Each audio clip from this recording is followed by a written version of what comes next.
안녕하세요. 저는 서울 근교에 사는 30대 후반 여자입니다. 저는 돈 5천만 원으로 유세란 유세는 다 부리는 남편놈과 시모에게 사이다 복수하고 이혼을 해버렸는데요. 서론이 길어봤자 지루하시기만 하실 테니 다 생략하고 바로 시작해 보겠습니다. 재미있게 들어주세요.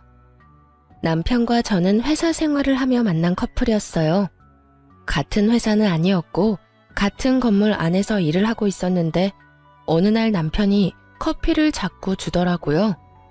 일주일 동안 맛있게 드시라며 커피만 주던 남편은 일주일이 지나던 날 저에게 연락처를 물어왔고 전 남편이 꽤 마음에 들었던 터라 연락처를 알려주게 되었죠. 그렇게 밖에서 밥도 먹고 차도 마시는 등 데이트를 하다 연인 사이가 되었고 적당하게 연애를 하다 결혼까지 하게 되었습니다. 그저 행복하기만 했던 결혼 생활은 생각보다 짧았고 다른 환경에서 너무나도 다르게 살아왔던 저희는 다툼이 잦아졌어요. 여보, 밥 다 먹고 싱크대에 넣으라고 했잖아. 그냥 이렇게 두고 가면 누가 치워? 밥도 내가 차리고 설거지도 내가 하는데 당신 먹은 빈 그릇도 내가 치워야 해? 내가 당신 하녀야? 어떻게 이런 기본적인 것도 안 해? 진짜 깜빡했어. 치우면 되잖아. 그리고 좋은 말로 그릇 좀 치워. 이 한마디만 하면 안 돼? 입만 열었다 하면 애국가 1절부터 4절까지 할 태세로 잔소리를 해. 당신 때문에 내 귀가 멀게 생겼다고 하도 잔소리를 해대서. 잔소리가 듣기 싫으면 애초에 잔소리 들을 짓을 안 하면 되잖아. 나라고 잔소리하고 싶어서 하는 줄 알아? 듣는 사람보다 하는 사람이 더 피곤하고 괴로운 게 잔소리라고. 뭘 알지도 못하면서. 이것 봐. 또 말 길어지잖아. 오늘은 좀 그만해라. 이러다 진짜 귀에서 피날 지경이야. 나 피곤하다고. 이외에도 수도 없이 많은 부분이 부딪히기 시작했고 그 이유는 대부분 남편의 기본도 되지 않은 부분들이었어요. 양말 뒤집어 벗어놓기는 기본이었고 코앞에 빨래통을 두고도 옷을 벗는 족족 아무렇게나 벗어두기도 했어요. 또 쓰레기통에 음식물을 버리기도 했고 재활용통에 쓰레기를 버리기도 하더군요. 그럴 때마다 제가 무어라 하면 그 모든 말을 잔소리라고 하며 짜증만 내게 일쑤였고 다 알아서 한다며 회피형 대답만 하고선 정작 하지 않을 때가 더 많았죠. 피곤하다는 이유로 청소 한 번, 설거지 한 번을 하지 않는 남편을 보며 이러려고 결혼했나 회의감까지 들기 시작했어요. 가장 어이가 없고 화가 났던 것은 바로 집 유세를 부리는 것이었어요. 하물며 우리가 사는 집은 남편 혼자만의 힘으로 마련한 집도 아닌데 말이죠. 딱 5천만 원 더 낸 것으로 말끝마다 내 집 타령을 해대는 꼴이 참 기가 막히더군요. 역시 내 집이 최고야. 그렇지 않아? 당신은 모르겠구나. 당신 명의로 된 집은 없으니까.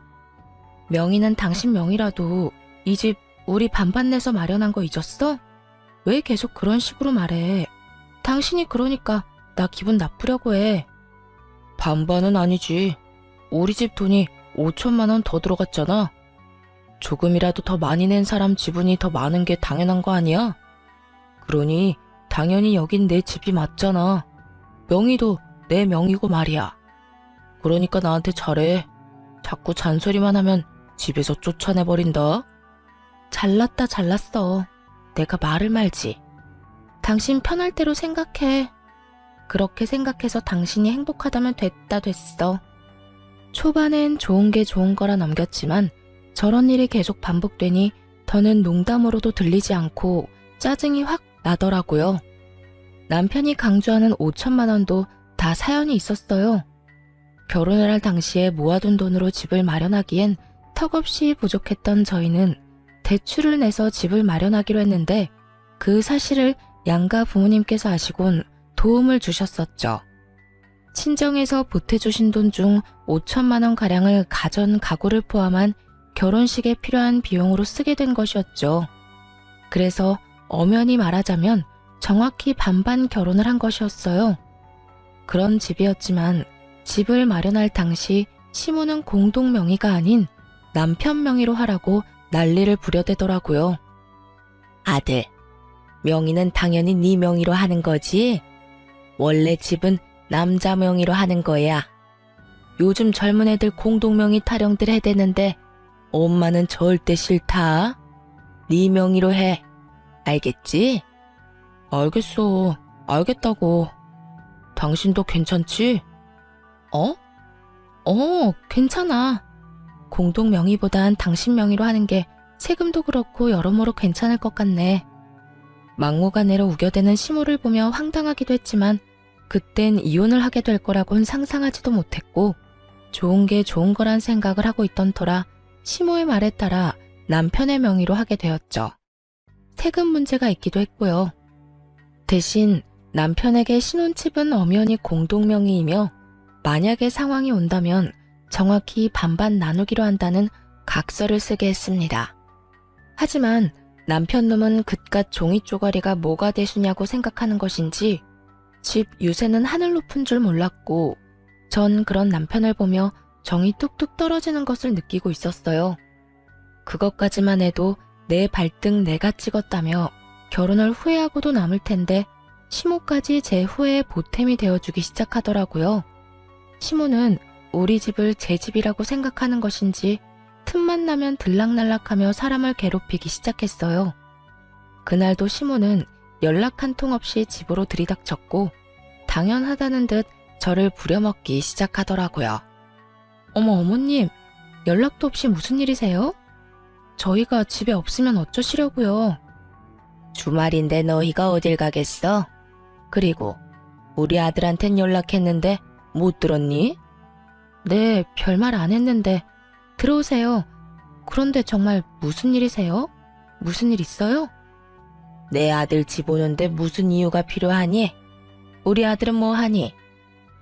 지금 낮잠 자고 있어요. 피곤한가 봐요. 앉아 계세요. 지금 깨워볼게요. 아니야. 그냥 둬라. 피곤하면 좀 자야지. 그런데 너희 밥은 먹었니? 나는 오늘 하루 종일 뭘 제대로 못 먹었더니 배고픈데. 시장하세요. 지금 바로 차려드릴게요. 그래, 그러면 간단히 쌈밥 좀 해먹자꾸나. 오리고기도 좀 굽고 양배추도 좀 찍어라. 집에 기본적인 쌈은 있지? 시모는 간단이라는 단어의 뜻을 모르는 것이 분명했어요. 물론 시모에게 차려주는 밥상이니 찌개찜은 다시 끓일 생각이었지만 나머진 냉장고에 있는 반찬을 내놓으려 했거든요. 갑작스럽게 집으로 들이닥친 사람이니 그 정도는 이해하겠지 했는데 시모는 간단히 집에 있지도 않은 재료들을 찾고 있더라고요. 어머님, 오리고기는 없고 삼겹살은 있어요. 쌈도 상추 깻잎은 있는데 양배추는 없고요. 너 회사 생활한다고 살림을 아무렇게나 살고 있는 거 아니니? 어떻게 가정집에 그 기본적인 것도 없니? 언제부터 그런 것들이 가정집에서 기본적으로 갖춰야 할 재료들이 된 것인지 알 수가 없더라고요. 그쯤 되니 시모는 그저 저에게 트집을 잡고 싶어 하는 것이 분명해 보였고 최대한 좋게 대하고 싶었던 제 마음이 깨끗이 사라지며 저 역시 지지 않고 시모 말에 대답했어요. 네, 저희 집엔 그런 찬들이 기본은 아니라서요. 그리고 어머님도 아시다시피 냉장고에 이것저것 쌓아두면 뭐 하나요? 신선도만 떨어지고 아차 하는 순간 상해서 버리기밖에 더 하겠어요? 일단 오늘은 그냥 드시고 다음에 연락하시고 오시면 오리고기 준비해 드릴게요. 양배추도요. 그래, 너 잘났다. 잘난 며느리 잘 둬서 밥 한 끼 얻어먹는 게 이리도 눈치가 보이는구나. 그리고 너 아까부터 연락 타령을 해대는데 이 집 엄연히 내 집이기도 하지 않니? 이 집에 들어간 내 돈이 얼만데 아까부터 연락 타령인 거야. 넌 네 집에 갈 때 연락하고 가니? 남편이 누굴 닮아 그 모양인가 싶었더니 시모가 남편과 똑같은 말을 하더라고요. 저는 이번에야말로 확실히 집어줘야겠다는 생각을 했고 시모를 똑바로 바라보며 이렇게 말했어요. 어머님, 이 집이 왜 어머님 집이에요? 엄연히 저희 부부 집이죠. 어머님 돈만 들어간 거 아니고 저희 부모님 돈도 그 못지않게 들어갔어요. 어머님 말씀대로라면 저희 부모님도 이 집에 막 오셔도 되겠네요? 제 말에 시모는 펄쩍 뛰며 이렇게 말하더라고요. 그건 아니지. 이 집 살 때 우리가 5천 더 보탠 거 잊었어? 그러니까 이 집에 대한 권리는 우리한테 더 있다고. 거기에다 이 집 명의도 내 아들 명의인 거 잊었어? 그런 내 집, 내 아들 집에 네 부모들이 왜 와? 내 아들 불편하게. 절대 난 그 꼴은 못 본다. 그 빌어먹을 5천만 원. 할 수만 있다면 시모의 입에다 던져주고 싶은 심정이었어요. 도대체 어느 나라 계산법에 따라 계산을 하면 저딴 결론이 나올 수가 있는 것인지 궁금해지더라고요. 전 다시 한번 정확히 반반 결혼임을 시모에게 말해주었습니다. 그 5천만 원 덜 들어가게 된 것도 이 집에 들인 가전, 가구, 저희 결혼에 쓰인 여러 가지에 쓴다고 그렇게 된 거예요. 남편도 동의했고 그중 남편이 쓴 돈도 많고요. 그러니까 엄연히 이 집은 반반 보태서 마련했다고 볼 수 있죠. 그러니 저도 이 집에서 편해야 하지 않겠어요? 남편이 저희 부모님 오면 불편한 만큼 저 역시 어머님이 이런 식으로 오셔서 어머님 집인 양 들쑤시고 다니면 불편하고 힘들어요. 그러니까 연락하시고 오세요. 서로 좀 편하게 살자고요. 시모는 제 말에 얼굴을 붉히기 시작하더니 대바라진 X라는 말을 하고선 집으로 돌아가 버리더군요. 이런 일이 있고 난 후 시모는 저의 말에 잘 따라주더라고요. 너무 잘 말이죠. 시모는 집으로 오고 싶을 때마다 연락을 했고 그 연락의 빈도는 일주일에 5번 정도가 되었죠. 그쯤 되니 매번 거절하는 것도 힘든 상태가 돼버렸고 이리저리 변명을 해도 남편에게 연락을 해서 찾아와 버리더라고요. 그나마 다행이라고 할 수 있는 것은 남편 놈이 평일엔 오지 말라고 해줬다는 것이었어요. 하지만 주말엔 온다는 시모를 막지 않았고 그렇게 부부간의 주말은 없는 것이나 마찬가지였습니다. 시모가 오는 주말은 쉬어도 쉬는 게 아니었어요. 아침 대바람부터 찾아와 저녁 늦게나 돼서 돌아가니 곤욕도 그런 곤욕이 없더라고요. 삼시세끼를 매번 다르게 차려야 하는 것은 물론이고 간식, 과일, 때론 생과일 주스까지 직접 만들어 대령하라고 하니 없는 당직이라도 만들어 회사에 출근하고 싶은 심정이었어요. 그렇게 한 달이 지나가던 어느 날 시모에게 또 전화가 왔고 언제나 그렇듯 또 오겠다고 하더라고요. 결국 전 폭발을 해버렸고 남편에게 화를 내버렸어요. 엄마, 내일 또 온대. 엄마도 많이 적적하신가 보네. 매주 이렇게 우리 집에 오는 거 보니까 말이야. 황당하더라고요. 시모가 혼자 있는 것도 아니고 시부가 버젓이 살아계시는데 적적함이라는 단어가 왜 나오는지 이유를 알 수가 없더라고요. 적적? 지금 적적하다고 했어? 아버님도 계시는데 적적하긴 뭐가 적적하시다는 거야. 아니, 당신 말대로 적적하시다고 해도 이건 아니지. 어떻게 매주마다 결혼한 아들 집에 올 수가 있어? 해도 너무하잖아. 너무하긴 뭐가 너무하냐? 외롭고 심심하면 아들 집 올 수도 있는 거지. 당신이야말로 너무한다 생각 안 해? 다른 사람도 아니고 부모님이 자식 집에 와서 시간 좀 보내겠다는데 이렇게 싫어하는 건 좀 아니지. 부모님이 한평생 우리 곁에 계시는 것도 아닌데 있을 때 잘해드려야 할 거 아니야.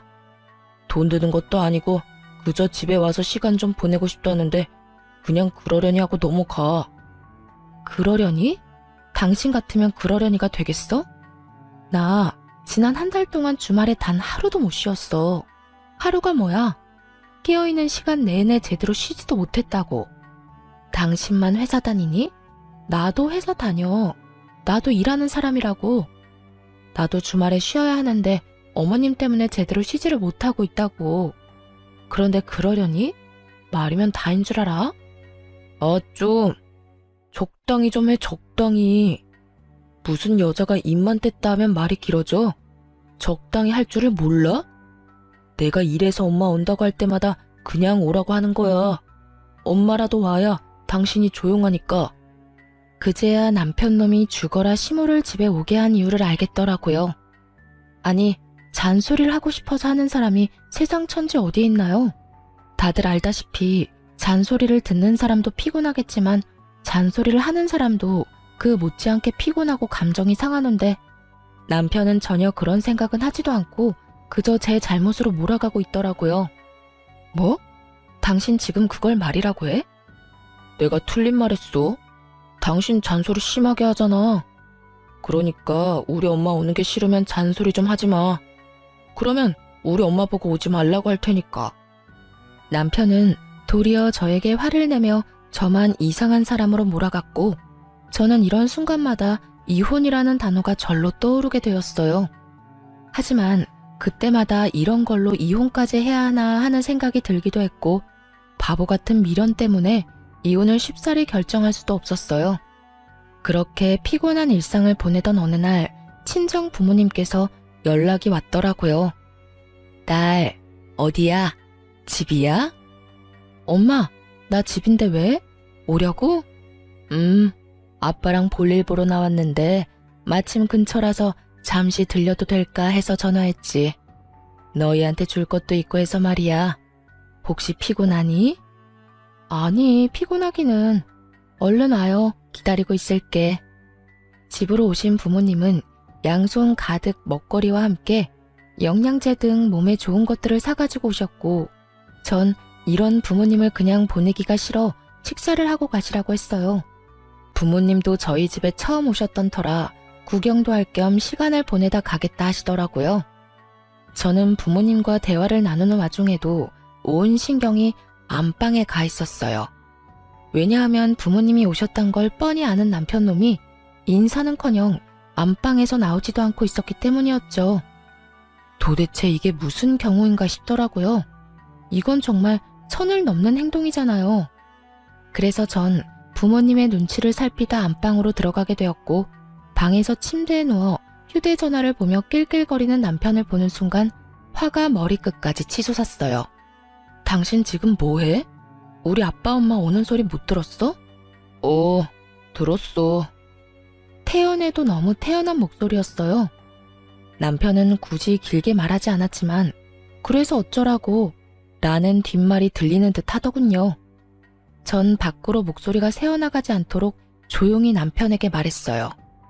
들었으면 나와서 인사는 해야 할 거 아니야? 그 정도는 예의 아니야? 이젠 내가 인사하는 것까지 알려줘야 해?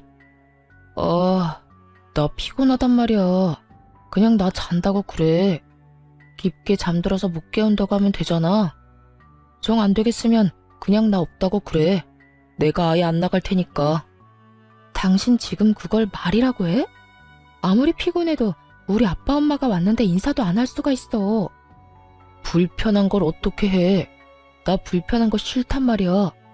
주말엔 마음 편히 쉬어야 평일에 또 열심히 일할 거 아니야. 근데 오셨으면 주실 것만 주시고 가면 되지. 식사는 또 왜 하고 가신다는 거야? 아니, 애초에 주말에 찾아오신 거부터 좀 아니지. 너 진짜 말 다 했어? 네 엄마가 주말마다 찾아와서 삼시세끼 다 먹고 가는 건 되고 우리 부모님은 아예 와서도 안 된다는 이 말이니? 딸이랑 아들이랑 같아? 딸은 시집가서 출가 외인 아니냐. 여전히 침대와 한몸이 되어 입만 살아 움직이는 남편을 보는데 머리털을 다 뽑아주고 싶었어요. 이기적인 논리로 개소리를 하는 남편에게 하고 싶은 말은 많았지만 이야기가 더 길어지면 밖에 계신 부모님이 눈치를 채실 것 같더라고요. 그래서 전 남편을 두고 방에서 나왔고 부모님께는 남편이 피곤하다며 대충 얼버무렸습니다. 남편이 많이 피곤한가 봐. 요즘 회사 일이 바빠서 오늘 아침까지 집에서 일하다가 좀 전에 잠들었거든. 그래서 그런지 깨워도 못 일어나네. 그냥 자게 두고 우리끼리 맛있는 거 먹자. 나중에 일어나면 전화하라고 할게. 아유, 전화도 됐어. 피곤하면 자야지. 밥이야 맨날 먹는 건데 뭘. 그냥 자게 두고 나중에 일어나고 큰 소리 내지 마. 엄마의 말을 듣는데 부모님께 더욱 죄송해지더라고요. 이때껏 제가 너무 바보처럼 참고 살아 남편이 우리 부모님까지 무시하나 하는 생각이 들기도 했고요. 그렇게 시작된 식사 자리, 마냥 좋을 순 없는 상황이었죠. 저는 저대로 웃고는 있는데 웃는 것이 아니었고 부모님은 부모님대로 눈치를 살피시느라 밥을 씹지도 않고 삼키고 계셨고요. 그렇게 눈코 뜰 새 없이 식사를 마친 부모님은 서둘러 돌아가 버리시고 저는 그간 참아왔던 분노가 터져버렸어요. 당신 진짜 해도 해도 너무한다. 우리 부모님을 무시해도 정도가 있지. 어떻게 진짜 안 나와볼 수가 있어? 당신 이거밖에 안 되는 인간이었어? 내가 뭘 어쨌다고 그래. 내가 피곤하다고 안 나간다고 했잖아. 장인어른 장모님이 뭐라고 하신 것도 아니고 식사 잘하시고 가셨으면 된 거 아니야? 당신이 보기엔 잘 드시고 가신 것 같아? 국 반찬은 그대로 있고 밥만 드시더라. 그 밥도 제대로 씹지도 않고 삼키시고. 딸 집에 처음 왔는데 우리 아빠 엄마가 이딴 취급이나 받고 가셔야 했어? 어쨌든 밥은 다 드셨네. 아예 쫄쫄 굶고 간 것도 아니잖아. 아 진짜 사람 피곤하게 좀 만들지 마. 뭘 잘한 게 있다고 화를 내는 남편 놈을 보며 저 역시 참지 않고 쏘아붙였어요. 내가 어머님 왔을 때 어떻게 했는지 기억 안 나? 나도 피곤하고 힘든데도 삼시세끼 다 해드리고 간식에 과일까지 다 대접해드렸어. 내가 한 만큼 해달라는 것도 아니었잖아. 그냥 나와서 인사하고 밥 한 끼 같이 먹자는 건데 그것도 힘들어? 힘들어.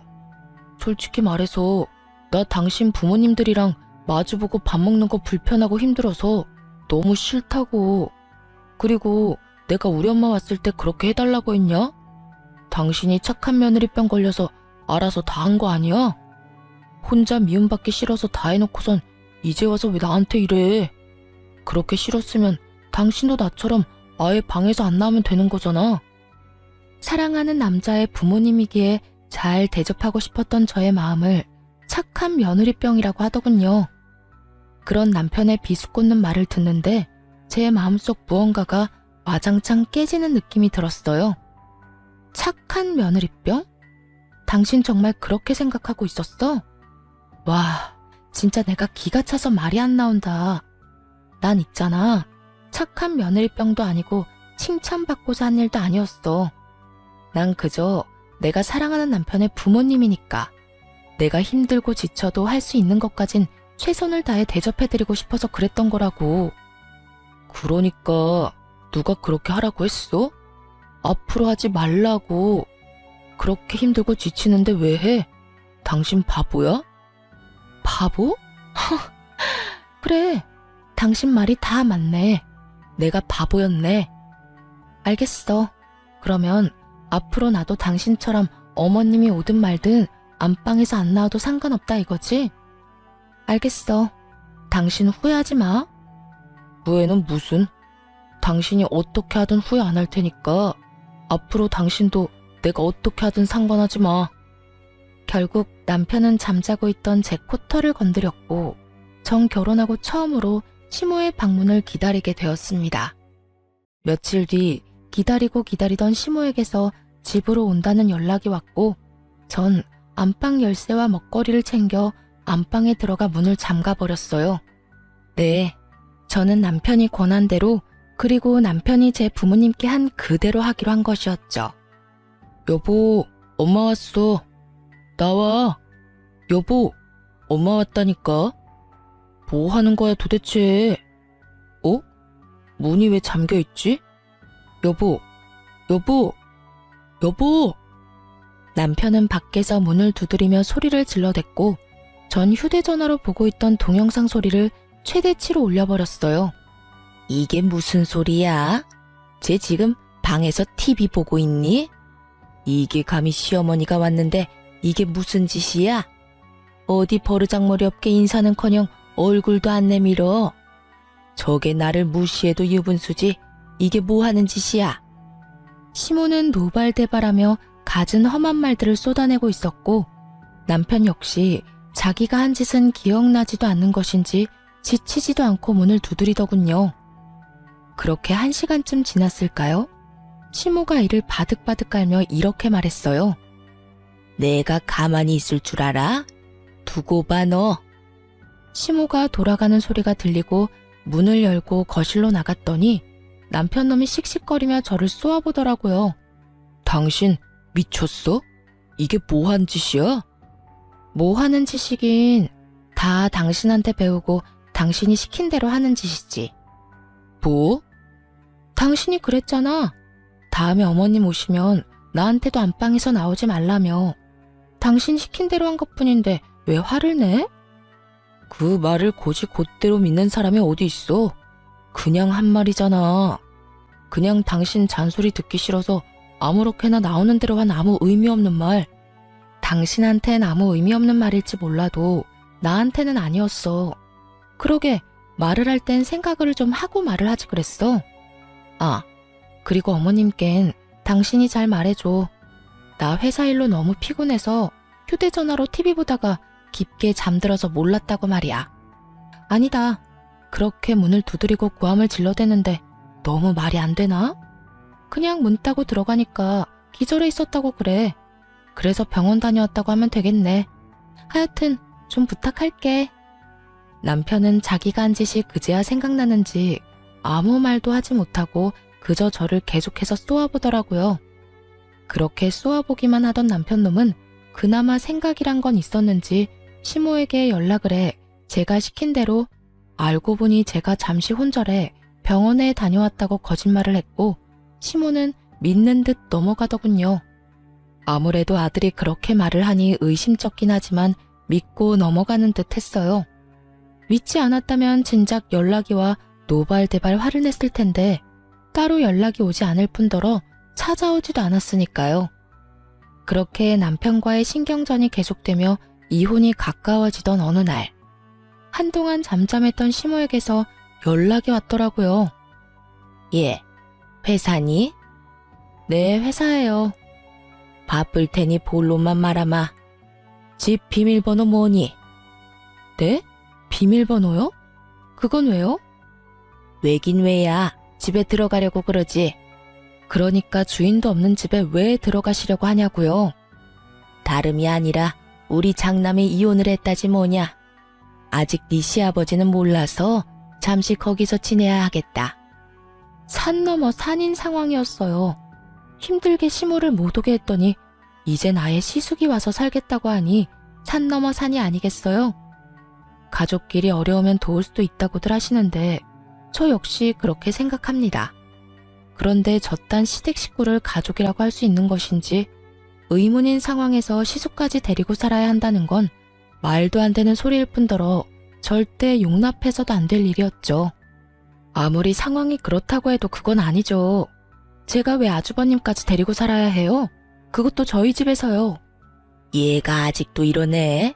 그 집은 네 집이 아니라 내 집, 우리 아들 집이라니까.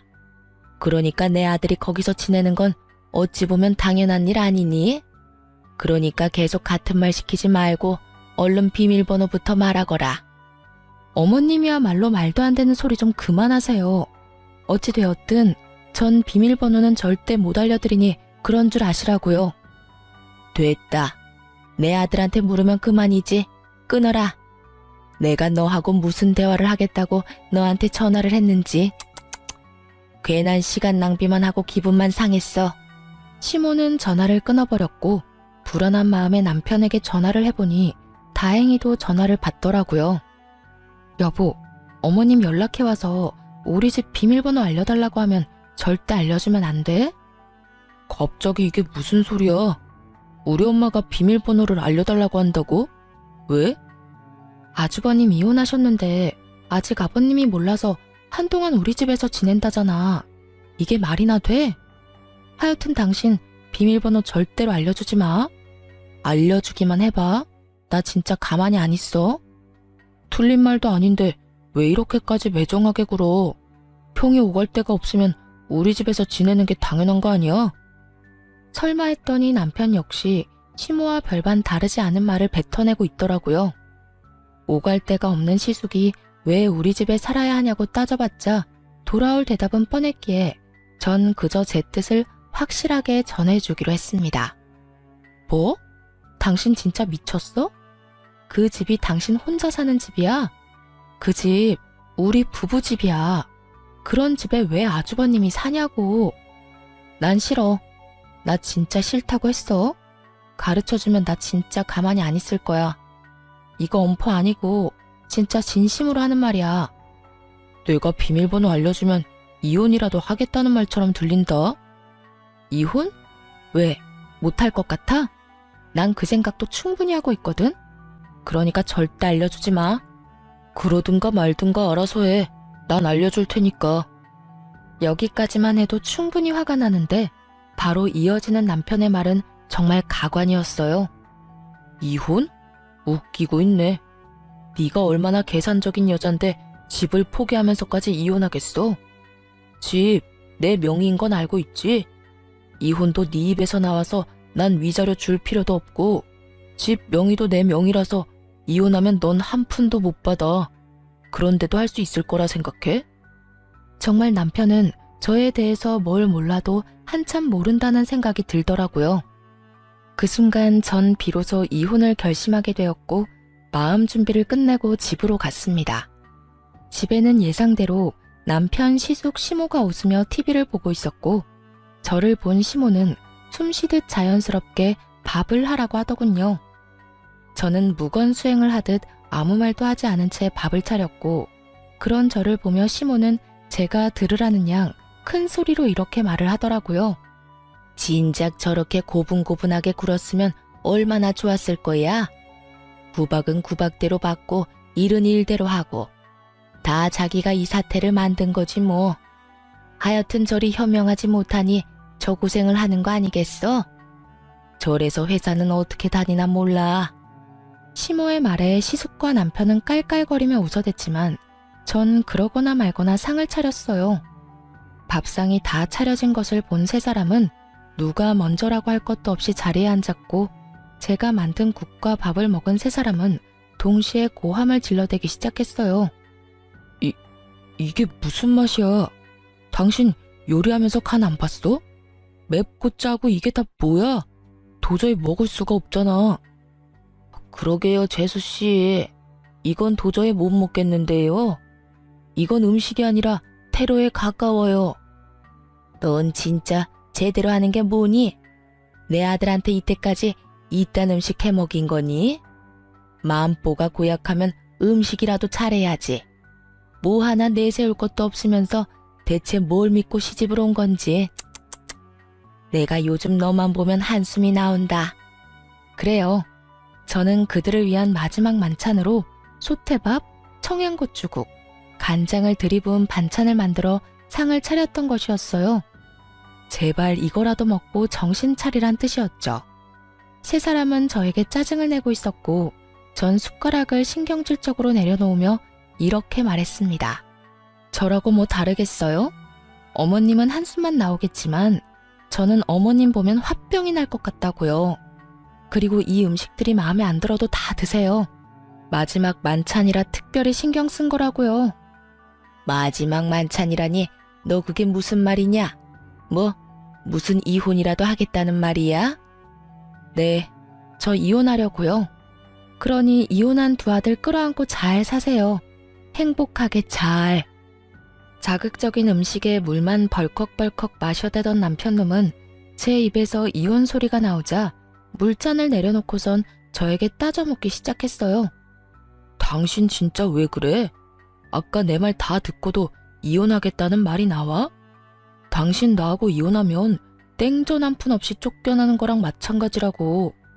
그래도 나랑 이혼하겠다는 말이 나와? 그건 네 생각이고 설사 한 푼 못 받는다 해도 난 너랑 이혼할 거야. 더는 너 같은 인간이랑 살고 싶지도 않아. 뭐? 너 같은 인간? 당신 진짜 말 가려가면서 못해? 여기 우리 엄마도 계신 거 몰라? 그렇게 어른 공경할 줄 아는 놈이 우리 부모님 왔을 땐 그따위로 행동했어? 말 가릴 줄 아는 놈이 나한테는 그따위로 말했냐고. 다 네가 하는 대로 돌려받는 줄 알아. 남편은 지은 죄가 있으니 입을 닫아버렸고 시모는 남편이 저에게 밀린다 싶으니 나서기 시작했어요. 아들, 됐다. 그냥 이참에 이혼해버려. 들었지? 당신 엄마도 이혼하라고 하잖아. 그러니까 구질구질하게 굴지 말고 이혼 좀 하자. 너 지금 구질구질이라고 했니? 아무리 본데 없이 컸다 해도 그렇지 어른 앞에 두고 어떻게 그딴 말을 짓거릴 수 있는 거야? 제가 본데 없이 컸으면 어머님은 아들을 얼마나 엉망으로 키웠길래 둘 다 저 모양 저 꼴이에요? 남의 집 귀한 자식 욕하기 전에 어머님 자식 교육이나 똑바로 시키세요. 이혼할 마당에 겁날 것이 없었던 저는 하고 싶은 말을 그냥 다 해버렸고, 시모는 이런 저를 보며 화를 내려나 싶더니 이내 입을 다물곤 남편에게 이렇게 말하더군요. 얘 말하는 거 다 들었지 아들? 그냥 이혼해버려. 그렇지 않아도 저딴 며느리 갈아치우고 싶었는데 잘 됐어. 집도 네 명이겠다. 너한텐 이혼이 여러모로 이득이니 그냥 해버리고 좋은 여자 찾아서 재혼이나 하거라. 집이 있겠다, 능력이 있겠다. 우리 아들 처녀한테 장가갈 수 있을 것이야. 시모의 말에 남편 역시 그렇게 하는 게 좋겠다며 저에게 이혼을 하자고 했고, 시숙은 동생이 이혼을 하든 말든 그저 쭉 살 곳이 생겼다며 기뻐하더라고요. 그래, 하자. 누가 이혼하자면 못할 줄 알아? 나도 당신 같은 여자한테 미련 없다 이거야. 불쌍해서 데리고 살아줬더니 고마운 줄도 모르고. 당장 이혼해, 당장. 그러면 나 이 집에서 쭉 살아도 되는 거야, 엄마? 아싸. 그렇지 않아도 어디 가서 살아야 하나 걱정이었는데. 그래, 우리 장남. 앞으로 그냥 여기서 살면 돼. 여기 네 동생 명의로 된 네 동생 집이야. 이혼해도 명의가 네 동생 거라 아무 상관없어. 그러니까 여기서 새 출발해. 이렇듯 파렴치하게도 기뻐하는 새 인간에게 그들에겐 잔인하지만 저에게는 즐거운 진실을 알려주고 싶었지만 우선 즐기게 두기로 했습니다. 일단 그들은 세 사람인 반면에 저는 혼자이기도 했고, 희망과 꿈이 클수록 절망도 클 것이라 생각했기 때문이죠. 저는 짐을 싸 친정으로 갔고 친정에서 이혼을 진행하게 되었어요. 빨리 이혼하고 싶어 이혼 노래를 부르던 남편놈과 시댁 것들은 이혼이 진행되면 될수록 얼굴이 사색이 되어가더군요. 그 이유는 자신들의 뜻대로 되는 것이 단 하나도 없었기 때문이었어요. 저는 남편이 각서를 쓴 다음날 바로 공증을 받았을 뿐만 아니라 만일을 대비해 녹음까지 해놨었죠. 온전히 자신의 것이라고 믿어 의심치 않았던 남편 명의의 아파트는 각서 내용대로 정확히 반반으로 나누게 되었어요. 거기에다 시모가 저를 부려먹은 대화 역시 통화 녹음과 문자로 보관 중인 상태였죠. 그렇게 남편과 시모는 저에게 위자료까지 주게 되었습니다. 이혼이 마무리되던 날 전 남편 놈은 눈물까지 고인 눈으로 저를 노려보더라고요. 그러다 울겠다. 지금 안 울게 생겼어? 아파트에 위자료까지. 생각지도 못한 돈이 너한테 다 들어가게 생겼는데. 생각지도 못했다는 사실이 난 놀랍다 놀라워. 내가 보탠 돈이 있는데 그깟 명의 하나 때문에 다 네 몫이 될 거라 생각했어? 착각도 그 정도면 병이고 욕심이 과하면 탈이 나는 법이야. 그러니까 앞으론 그딴 심보 버리고 착하게 좀 살아라. 전 남편은 끝까지 저를 노려봤고 전 콧노래를 부르며 이혼을 할 수 있었습니다. 저의 복수는 이것이 끝이 아니었어요. 오히려 이제부터가 시작이었죠. 전 이혼을 진행하며 전 시부에게 전화를 걸어 전 시숙을 이혼 사실과 함께 전 남편과 이혼하게 된다는 사실 역시 알리며 이혼 사유에 대해 낱낱이 밝혀버렸어요. 시부는 머리 끝까지 화가 나 집을 살 때 보태주셨던 모든 돈과 지원을 끊어버림과 동시에 세 사람을 집에서 쫓아내버리고 전 시모와 이혼을 진행 중이라고 하더군요. 평소에도 전 시부는 전 시모가 아들들 사람에 지나치게 개입하며 며느리들을 괴롭히는 모습을 보며 하지 말라고 여러 번 경고했는데 전 시모는 그 말을 전혀 듣지 않았던 것이죠. 알고 보니 전 시숙 역시 전 시모의 개입 때문에 이혼을 하게 되었고 저 역시 비슷한 이유로 이혼을 하게 되었으니 더는 그런 전 시모와 함께 살고 싶지도 살 이유도 없다고 하시더라고요. 전 시모가 이혼할 처지에 놓이자 전 남편이 급했는지 전화가 다 왔더라고요. 야, 너 진짜 미쳤어. 우리가 이혼했으면 끝난 거지. 왜 우리 아버지한테까지 전화해서 이 사달을 만들어? 지금 너 때문에 우리 엄마까지 이혼하게 생겼다고. 어떻게 책임질 거야? 그렇지 않아도 아버님께서 그러시더라. 집에서도 쫓겨났다며? 어떡하니? 셋 다 돈도 없을 텐데 집에서도 쫓겨났으니 이제 오갈 데 없는 거지꼴이겠네. 너 지금 말 다 했어? 왜? 내가 틀린 말 했어? 맞잖아. 오갈 데도 없는데 돈도 없으면 그게 거지지. 거지가 뭐 별건가? 나한테 이럴 시간에 저렴한 월세방이라도 찾아봐. 나이 지긋한 네 엄마하고 이혼한 네 형이랑 언제까지 밖에서 살 수는 없을 거 아니야. 이게 다 누구 때문인데 네가 감히 그딴 말을 해. 네가 우리 아버지한테 다 이르지만 않았어도 우리 신세가 이렇게까지 처량해질 일도 없었거든. 야, 입은 삐뚤어졌어도 말은 좀 바로 하자. 일이 이렇게 된 건 너랑 네 엄마 때문이야. 네 형도 한몫하기도 했고. 잘못은 너랑 네 가족이 다 해놓고 왜 애먼 사람 잡고 난리야? 하긴 지금까지 이 모양 이 꼴이니 아버님이 자식까지 다 내쫓아버렸겠지. 안 봐도 뻔하다. 야, 난 더는 너 같은 인간이랑 말씨름하고 싶지도 않거든? 그러니까 전화 끊어. 차단할 거니까 다신 연락도 하지 말고. 오고 가다 마주쳐도 아는 척도 하지 말자 제발. 저는 전화를 끊고 차단을 해버렸습니다. 그 후 전 남편과 전 시모, 전 시숙은 단칸방을 얻어 들어갔다고 하더라고요. 이혼한 전 시모와 이혼한 아들 둘이 한 집에서 오손도손 잘 살아가는 꼴이 참 볼만하다 싶었네요. 이혼을 하고 난 후 친한 회사 동료들은 저에게 이혼 사유를 물어왔고 전 숨기지 않고 모든 사실을 말해주었어요. 제가 잘못한 것도 아니었기에 굳이 숨기고 싶지도 않더라고요. 소문은 빠르게 퍼져나갔고 결국 사람들의 손가락질을 버티지 못한 전 남편은 사표를 쓰고 회사를 그만두게 되었다는 이야기가 들려왔어요. 이젠 회사까지 그만두면 다신 볼 일이 없을 거라 생각했는데 회사를 그만두는 날 전 남편이 저를 찾아왔더라고요. 야, 너 진짜 이렇게까지 해야 했어? 내가 뭘? 네가 소문냈잖아. 우리가 왜 이혼하게 됐는지. 아름다운 이별 몰라? 끝까지 이렇게 더럽고 치사하게 굴어야겠어? 아름다운 이별 같은 소리 한다. 너는 아름다운 이별을 하고 싶어서 아파트 혼자 다 가지려고 했어? 그것도 너 혼자 산 집도 아니고 반반 보태서 마련한 집을? 양심이 없어도 적당히 없어야지. 다 네가 지은 죄값, 네가 다 받는 거라고 생각해. 그리고 소문 중에 틀린 말도 없었잖아. 안 그래? 틀린 말은 없었어도 그렇게까지 다 말할 필요는 없었잖아.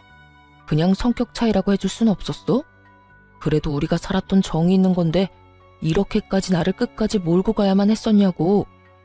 난 그저 묻길래 있는 사실 그대로 말해준 것뿐이야.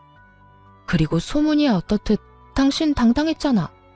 당신은 이혼하는 그 순간까지 나한테 잘못한 거 없다고 했던 사람이야. 그런 사람이 이제 와서 사람들이 욕하고 손가락질하니까 부끄럽긴 한가 보다. 잘못된 행동이란 걸 느끼기는 하는가 봐. 아니거든. 난 여전히 내가 잘못했다고 안 생각하거든. 그래?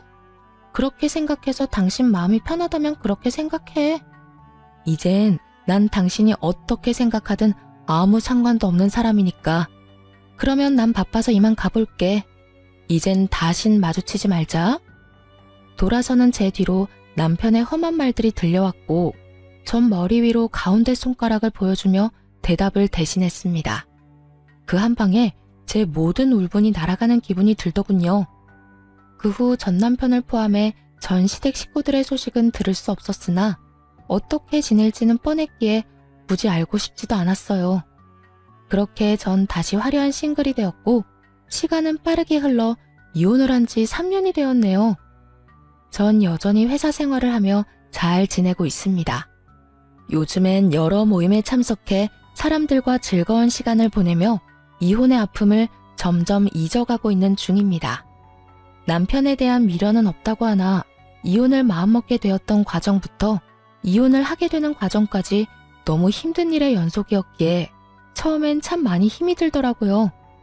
멍청하게도 그 모든 게 제 탓인 것만 같은 순간들이 있기도 했고 후회스러운 날들이 있기도 했어요. 그야말로 기분이 롤러코스터를 타는 날들이었어요. 하지만 그런 날들은 길지 않았고 전 이제 그런 못난 생각들을 더는 하지 않습니다. 저의 잘못이 전혀 없었다고는 생각하지 않지만 언제나 원인은 전 남편이었고 나름대로 문제를 해결하기 위해 노력해왔다고 생각하니까요. 그래서 이젠 후회도 하지 않고 모든 걸 훌훌 털어내고 제 삶을 위해 살아가고 있어요. 요즘처럼 제 삶에 만족하며 지냈던 적이 없었던 것 같아요. 매 순간 매 시간이 소중하게 느껴지기도 하고 가끔씩 찾아오는 정막을 오롯이 즐기며 지내기도 하고요. 요즘엔 이혼이 내가 한 결정 중에 가장 잘한 결정이라고 느낄 만큼 행복하게 잘 살고 있어요. 혹시 사연을 듣고 계신 분들 중에 저처럼 남편과 시댁 때문에 이혼을 고민하고 있는 분이 계시다면 이런 말을 해드리고 싶어요. 이혼 쉬운 결정이 아닌 것은 분명합니다. 저 역시도 그런 말도 안 되는 상황에서도 꽤 긴 시간 이혼에 대해 고민했고 쉽사리 결정하지 못했던 것이 사실이니까요. 그런데 돌이켜보니 그 모든 순간들이 결코 저를 위한 시간들이 아니었더라고요. 그 시간들은 제 영혼을 갉아먹는 시간들이었고 그 모든 순간이 그저 괴롭기만 한 지금은 떠올리기도 싫은 나쁜 기억일 뿐이었어요. 그러니 여러분, 자신을 괴롭히지 말고 현명한 선택, 옳은 선택할 수 있길 제가 응원하겠습니다. 여러분도 제 행복을 위해 응원해 주실 거죠? 저는 이만 물러가 보겠습니다. 긴 시간 들어주셔서 감사합니다.